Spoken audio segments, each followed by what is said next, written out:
Bismillahirrahmanirrahim. Assalamualaikum warahmatullahi wabarakatuh. Alhamdulillahi ala ihsani wa syukru lahu ala taufiqihi wa amtinani. Wa ashhadu an la ilaha illallah wahdahu la syarika lahu ta'ziman li sya'nih. Wa ashhadu anna Muhammadan 'abduhu wa rasuluhu ad-da'i ila ridwanih. Wa salawatu rabbi wa salamuhu alaihi wa ala alihi wa ashabihi wa ikhwani. Amma ba'd. Pemirsa Markas Inayah yang dirahmati Allah Subhanahu wa taala dimanapun Anda berada, kembali kita panjatkan puja dan puji syukur kita hadirat Allah Subhanahu wa taala. Karena dengan izin dan kuasa-Nya lah Allah masih memberikan kita kekuatan, kesempatan untuk bisa melanjutkan kajian kita, untuk melanjutkan menuntut ilmu kita yang insya Allah dinilai sebagai pahala di sisi Allah Subhanahu wa taala. Salawat serta salam senantiasa tercurahkan kepada Rasulullah Sallallahu Alaihi Wasallam, pada keluarganya, istri-istrinya yang suci dan mulia, kepada para sahabat ridwanullahi ta'ala alaihim, baik dari muhajirin dan ansar. Kita berdoa dan berharap kepada Allah Subhanahu wa taala semoga lantunan salawat dan salam yang senantiasa kita kirimkan kepada Rasulullah Sallallahu Alaihi Wasallam, berikut kepada keluarga dan para sahabatnya, menjadi sebab kita dikumpulkan bersama mereka di akhirat kelak. Amin ya rabbal alamin. Hadirin yang dirahmati Allah Subhanahu wa taala, insyaallah pada kesempatan ini kita akan melanjutkan kajian kita terkait silsilah biografi Ummahatul Mukminin, yang tidak lain dan tidak bukan adalah istri-istri Rasulullah Sallallahu Alaihi Wasallam. Alhamdulillah sebelumnya kita telah sedikit banyak mengkaji biografi dari Ibunda Khadijah, kemudian Ibunda Saudah, kemudian Ibunda Aisyah radhiyallahu taala anha, dan sampailah kita kepada Ummul Mukminin yang keempat, istri Rasulullah Sallallahu Alaihi Wasallam yang keempat, yaitu Ibunda Hafsah binti Umar radhiyallahu taala anha. Tentu jika kita lihat dari namanya, Hafsah binti Umar adalah sebuah nama yang tidak asing di telinga kita, khususnya Umar radhiyallahu taala anhu yang merupakan ayah dari Hafsah binti Umar radhiyallahu taala anhuma jami'an. Oleh karenanya Umar bin Khattab salah satu atau gelarnya, kunyahnya itu adalah Abu Hafs. Umar itu gelarnya adalah Abu Hafs. Bagian ulama mengatakan bahwasanya sebab kenapa Umar diberi gelar Abu Hafs adalah sebagai penisbatan kepada nama kecil Hafsah. Hafsah itu nama aslinya, tapi kemudian diringkas menjadi Hafs sebagai bentuk kasih sayang atau nama kecil atau nama kesayangan untuk Hafsah binti Umar, sehingga Umar diberi kunyah Abu Hafs radhiyallahu taala anhu. Meskipun di sana ada pendapat lain yang mengatakan kenapa Umar diberi gelar Abu Hafs.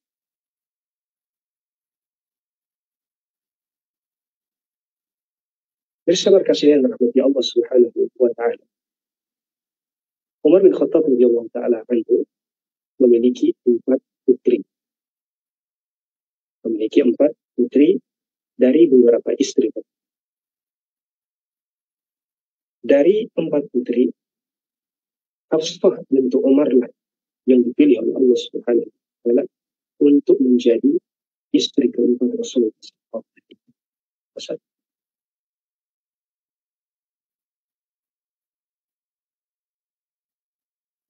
Sebelum menyandang status Ummul Mukminin, Hafsah bintu Umar radhiyallahu anha dinikahi oleh seorang sahabat yang bernama Unais bin Hudzaifah. Seorang sahabat yang termasuk dalam as-sabiqun al-awwalun, sahabat yang masuk Islam di awal-awal ke-Islam.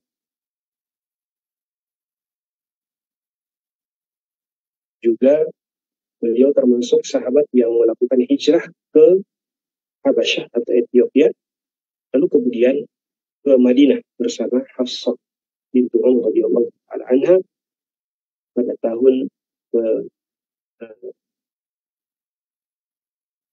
pada tahun ke 13 kenabian. Tetapi takdir Allah berkata lain. Pada tahun 3 Hijriah, suaminya Unais bin Hudzaifah syahid di salah satu perang yang dikomandoi oleh Rasulullah Sallallahu Alaihi Wasallam, yaitu perang Uhud. Disitulah Unais, suami Hafsah bintu Umar radhiyallahu taala anha, wafat,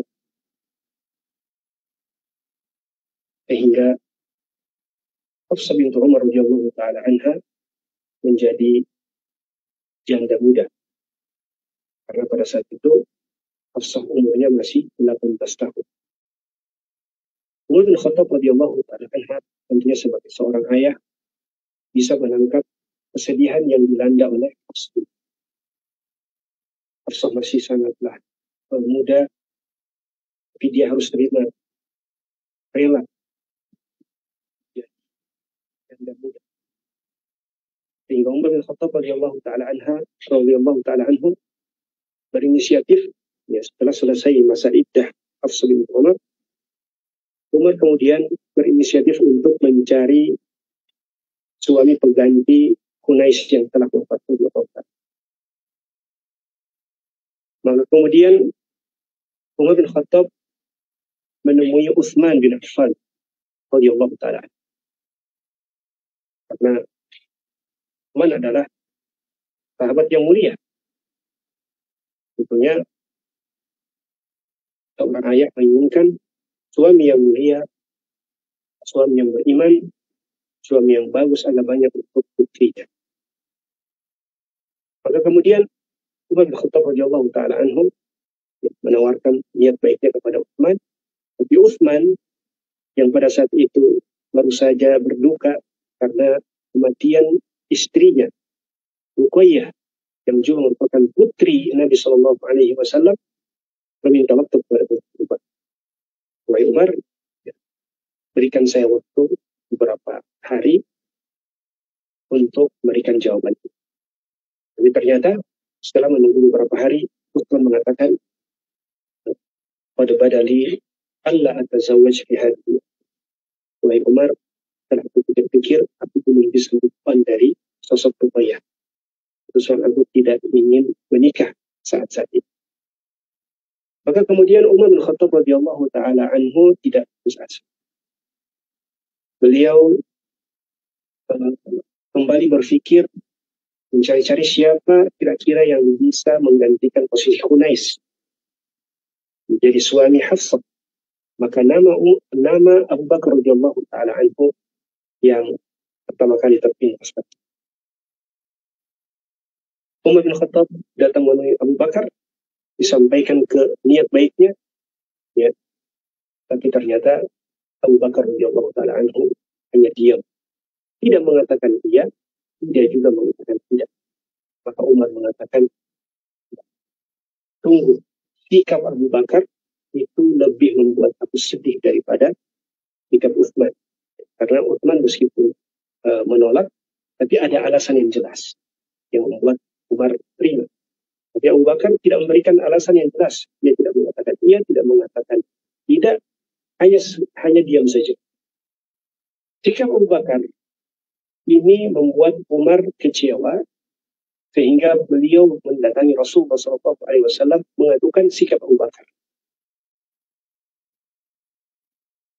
Tapi ternyata jamaah sekalian rahmati Allah Subhanahu wa taala,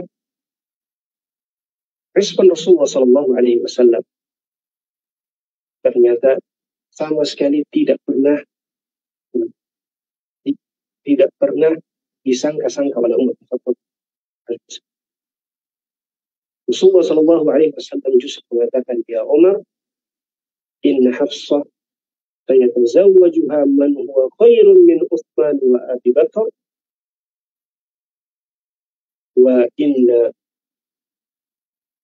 man sayatazawwaju man huwa khairun min Hafsah.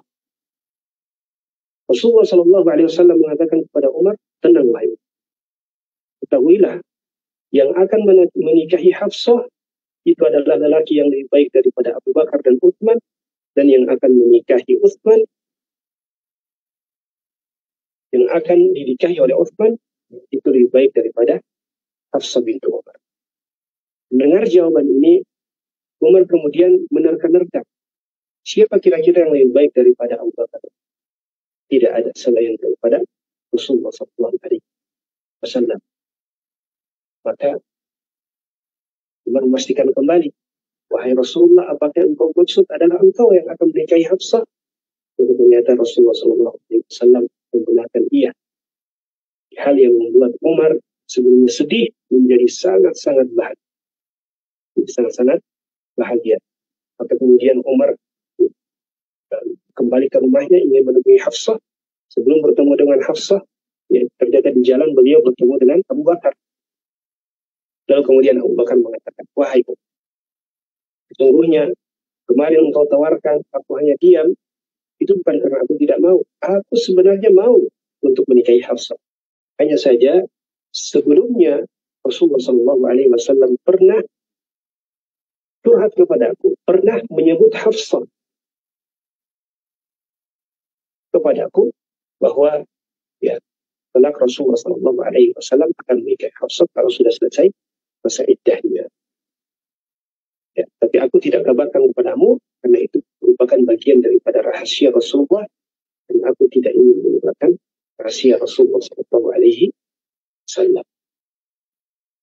Maka singkat cerita, ya, menikahlah Rasulullah SAW dengan Hafsah pada tahun ketiga Hijriah. Jamaah sekalian rahmati Allah Subhanahu wa taala, dari kisah pernikahan, sebagian ulama yang mengambil pelajaran itu juga bisa kita jadikan pelajaran untuk kita. Ya, di antaranya adalah tidak mengapa seorang ayah mencarikan calon suami untuk putrinya. Walaysa dzalika minan naqisah, dan itu bukanlah aib, ya. Bukanlah aib, bukanlah sesuatu yang mengurangi kedudukan seorang ayah. Bahkan itu bagian daripada ya, kebaikan. Misalkan seorang ayah mencarikan calon yang baik, calon yang saleh untuk putrinya. Baik, selanjutnya kita akan sebutkan beberapa keutamaan Hafsah binti Umar radhiyallahu anha selain beliau sebagai ibu mukminin, ya, dan juga sahabiah yang pernah melakukan hijrah ke Madinah, ya, karena hijrah itu ada keutamaan tersendiri. Nah, di antara keutamaan lain yang dimiliki oleh Hafsah binti Umar radhiyallahu taala anha adalah beliau pernah dibela oleh malaikat Jibril alaihi salam. Di satu ketika Rasulullah Shallallahu Alaihi Wasallam ya terjadi ya konflik rumah tangga antara Rasulullah dan Hafsah, sehingga membuat Nabi Shallallahu Alaihi Wasallam ya ingin, bahkan telah ya menceraikan Hafsah binti Umar radhiyallahu taala sebanyak satu cerai, satu talak. Ya. Maka setelah kejadian itu, Allah Subhanahu wa taala memerintahkan Jibril alaihi salam untuk turun dari langit ke bumi menemui Rasulullah sallallahu alaihi wasallam dan mengabarkan kepada Rasulullah bahwa Allah memerintahkan Rasulullah rujuk kembali kepada Hafsah. Kenapa? Alasannya di annaha zaujatuha fil jannah. Karena telah